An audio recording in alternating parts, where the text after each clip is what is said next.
BJP government पर जमकर बरसे अखिलेश यादव और कार्यकर्ताओं को दिया 2024 के रण में जीत का मंत्र।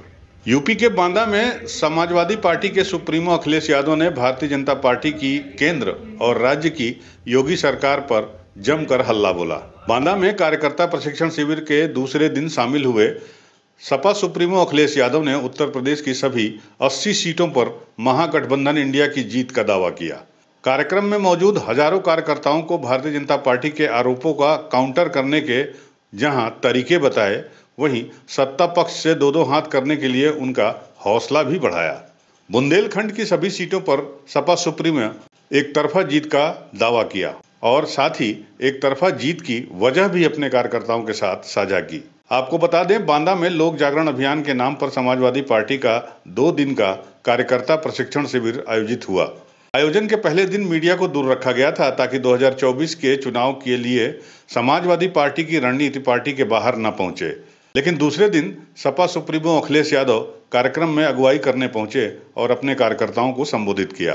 कार्यकर्ताओं को संबोधित करते हुए अखिलेश यादव ने भारतीय जनता पार्टी के केंद्र और राज्य सरकार की तमाम खामियां बताते हुए अपने कार्यकर्ताओं को इन मुद्दों को जनता तक पहुंचाने की जिम्मेदारी दी। साथ ही भारतीय जनता पार्टी के द्वारा लगाए जाने वाले आरोपों पर भी पलटवार करने के मंत्र दिए। सपा सुप्रीमो अखिलेश यादव ने इस प्रोग्राम में हजारों की तादाद में मौजूद पार्टी कार्यकर्ताओं और पार्टी पदाधिकारियों में जोश और हौसले के साथ उनका खैर मकदम किया। कार्यकर्ताओं ने भी अपने नेता की हौसला अफजाई की। बाद में मीडिया से रूबरू होते हुए सपा सुप्रीमो अखिलेश यादव ने बुंदेलखंड को भाजपा की सरकार में बदहाल करने का आरोप लगाया। सपा सुप्रीमो का कहना था कि सबसे ज्यादा आत्महत्या बुंदेलखंड क्षेत्र में हो रही हैं। यहाँ सूखे और बाढ़ में कोई मदद नहीं की जा रही है, किसानों की हालत खराब है। बुंदेलखंड एक्सप्रेसवे के नाम पर क्षेत्र के साथ मजाक किया गया है।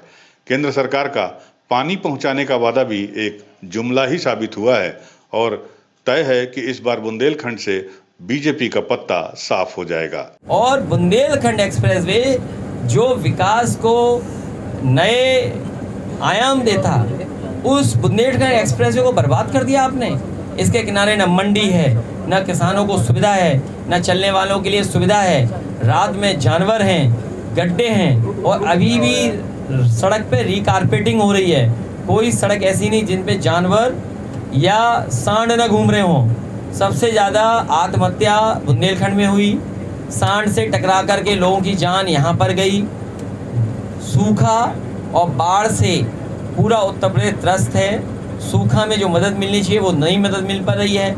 बिजली का बिल महंगा है, बिजली आ नहीं रही है और एक भी कारखाना बुंदेलखंड में सरकार नहीं लगा पाई। इसलिए शून्य होकर के जाएंगे बुंदेलखंड से भाजपा के लोग। पत्रकारों और सपा कार्यकर्ताओं और दूसरे विपक्ष के लोगों पर फर्जी मुकदमे लिखने और उनके घरों को बुलडोजर से गैर कानूनी ढंग से गिराए जाने को लेकर भी अखिलेश यादव आक्रोशित दिखे। अखिलेश यादव का कहना है कि सरकार अहंकार में डूबी हुई है और सभी पर अत्याचार और अन्याय कर रही है। दूसरी सरकार आने पर इनकी तमाम गैर कानूनी जो बिल्डिंग है उन पर भी बुलडोजर चल सकता है। इसके साथ ही नाम बदलने पर भी अखिलेश यादव ने चुटकी लेते हुए कहा कि यूपी के सीएम के नाम परिवर्तन करने की नीति पर केंद्र सरकार भी चलने लगी है। ये भारतीय जनता पार्टी का अहंकार है जो अधिकारियों से मिलकर के सरकार चला रहे हैं। ये अधिकारी बदल जाते हैं, जब दूसरी सरकार आएगी तो इनके पीछे मुकदमे लगा देंगे।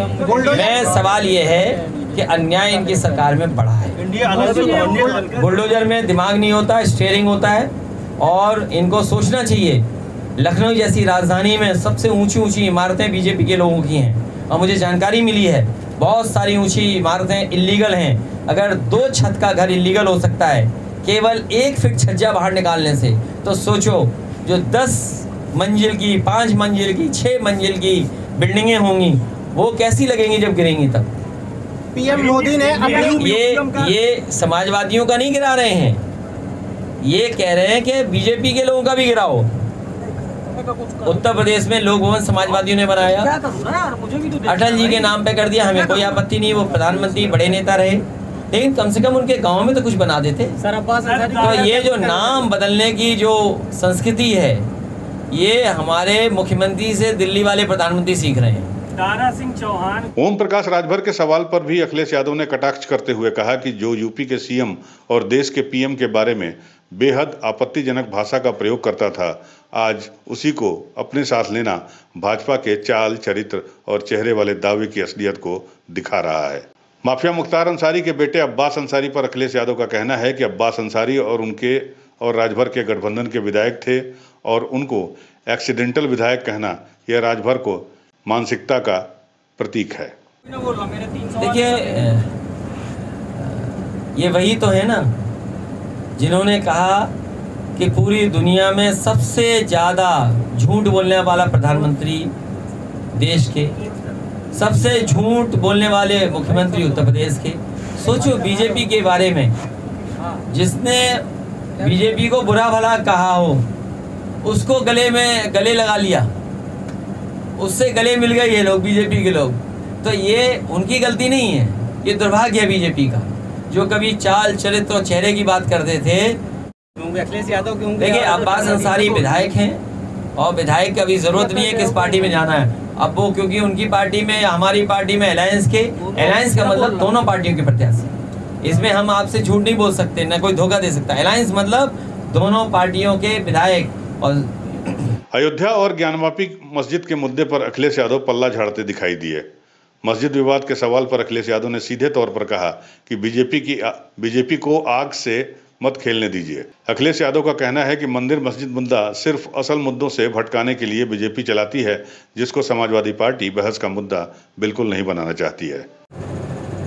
आप बीजेपी से आग से मत खेलिए, बीजेपी की आग से। बीजेपी जानबूझ करके चाहती है कि इस तरह की बहस हो जिससे मुख्य मुद्दों पे बहस न हो पाए। जैसे अभी मैं सड़क से जाऊंगा फतेहपुर तक, तिंदवारी बाजार में इतना जानवर हमें दिखा, आप कल्पना नहीं कर सकते। अगर मैं मुख्यमंत्री जी से कहूँ कि अन्ना जानवर घूम रहे हैं तो वो कहेंगे नंदी घूम रही है। सोचो आप, जब मुख्यमंत्री जी को नंदी दिख रही तो फिर किसी की जान ही नहीं जा रही है। मणिपुर कांड में अखिलेश यादव ने सारी जिम्मेदारी भारतीय जनता पार्टी की नीतियों पर डाली।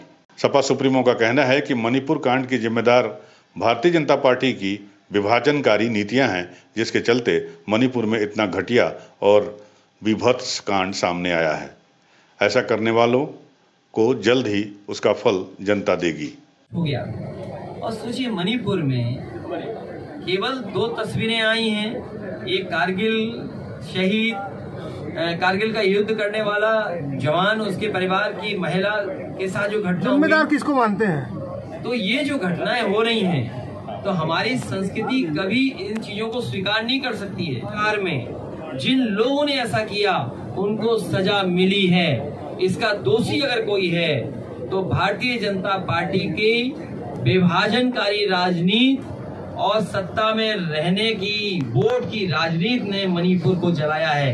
न केवल मणिपुर को जलाया बल्कि हरियाणा में भी वही घटना हुई है। ये बीजेपी के इशारे पर बांटने की राजनीति है, दरार पैदा करने की राजनीति है। यूपी और बुंदेलखंड में अखिलेश यादव ने एक तरफा जीत का दावा किया और वजह बताते हुए बुंदेलखंड क्षेत्र में बर्बादी बदहाली को केंद्र में रखा।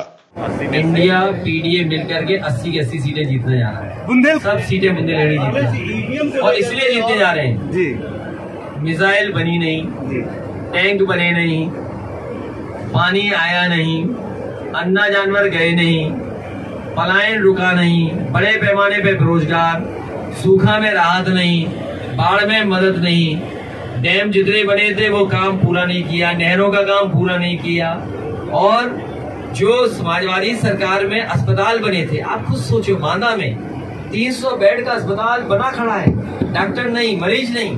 मेडिकल कॉलेज में असिस्टेंट प्रोफेसर, एडिशनल प्रोफेसर कुछ है ही नहीं। सोचिए कितना बड़ा दुर्भाग्य है।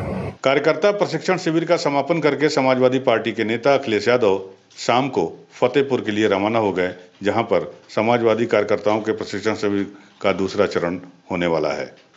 यूपी न्यूज़ 9 के लिए बांदा से गुल मोहम्मद की रिपोर्ट।